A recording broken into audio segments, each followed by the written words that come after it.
So partial fraction method में क्या होगा, हमारे पास में क्वेश्चन है 4s plus 5 divided by s minus 1 का whole square and s plus 2। यहाँ पे s माइनस 1 का होल स्क्वायर है, यानी कि डिनोमिनेटर में हमारे पास में लीनियर फैक्टर की पावर है, रिपीटेड लीनियर फैक्टर्स है जिसकी power s minus a to the power k की फॉर्मेट में है।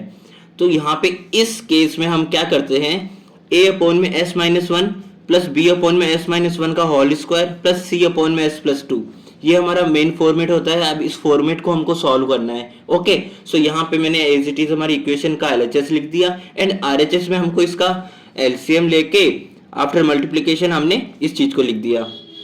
सो यहाँ से ये चीज तो कैंसिल आउट हो ही जाएगी। अब यहाँ से 4s plus 5 is equal to हमारे पास में एक ही इक्वेशन आ गई।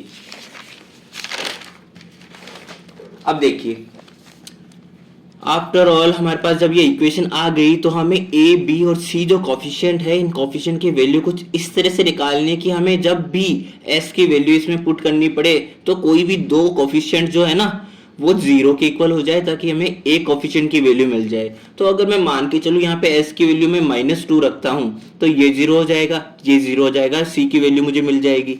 यानी कि एस इज इक्वल टू -2 जब रखा तो मेरे पास में कुछ इस तरह से इक्वेशन बन गई।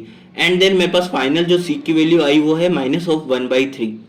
एज इट इज अगर मैं एस की वैल्यू 1 रखता हूँ, यहाँ पे 1 रखता हूँ तो ये जीरो हो गया पूरा, यहाँ पे 1 रखता हूँ तो ये पूरा जीरो हो गया और मुझे बी की वैल्यू मिल जाएगी। तो बी की वैल्यू जब मैं निकालूंगा तो यहाँ से मेरे पास में बी की वैल्यू आ जाएगी 3।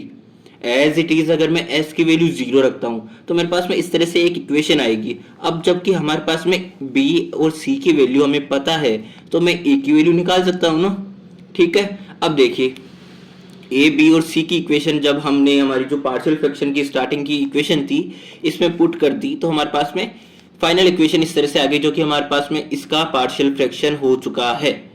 तो ये था हमारा पार्शियल फ्रैक्शन।